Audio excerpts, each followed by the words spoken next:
அனைவருக்கும் இனிய தமிழ் வணக்கப்பூக்கள்.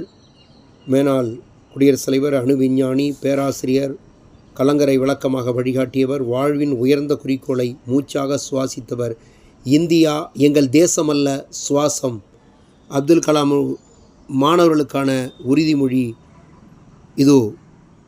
எனக்குள் ஒரு அரும்பெரும் சக்தி புதைந்துள்ளது, வெற்றி எண்ணத்தை என்றென்றும் வளர்ப்பேன் என்று இறை வழிபாட்டு கூட்டத்தில் மாணவர்கள் நெஞ்சில் ஒரு உறுதிமொழியை எடுங்கள். ஒவ்வொரு நாள் வகுப்பிலும் ஆசிரியர் சொல்லிக் கொடுத்த பாடங்களை அன்றிரவே படித்துவிட்டால் ஓவியம் போல் பதிந்துவிடும்.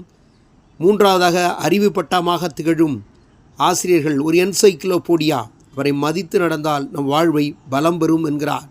செழுமையடைய இது மூன்றாவது நிலை. நான்காவது நிலை, பெற்றோரிடமிருந்து நல் ஒழுக்கத்தை கற்போம். அதாவது டிசிப்ளின் என்பது from the home also initiate, அங்கே தான் ஆரம்பம்.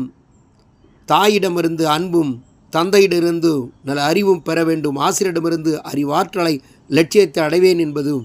ஐந்தாவது படிநிலையாக, என்னால் எதையும் கொடுக்க முடியும் என்ற லட்சியத்தை அனைவருக்கும் கொடுப்பேன், கற்றதை மற்றவர்களை கற்பிப்பேன், பண்பை வளர்ப்பேன், நட்புறவு பாராட்டுவேன் என்றதோடு ஆறாவதாக, நான் வெற்றி பெறுவேன், மற்றவர்களை வெற்றியை கொண்டாடி மகிழ்வேன். ஏழாவதாக, உன்னத லட்சியம், அறிவை தேடி சென்றடைய வேண்டும், கடினமாக உழைப்பேன், பிரச்சனைகளை கண்டு பயப்பட மாட்டேன் என்பதோடு அடுத்ததாக நேஷ்னல் டேலண்ட் எக்ஸாம். அவர் சொல்கிறாரு, இப்படி அரசு பல்வேறு விதமான மத்திய மாநில அரசுகள் நேஷ்னல் டேலண்ட் சர்வீஸ் எக்ஸாமினேஷன் என்பது என்டிசி அது நடத்துகிறது.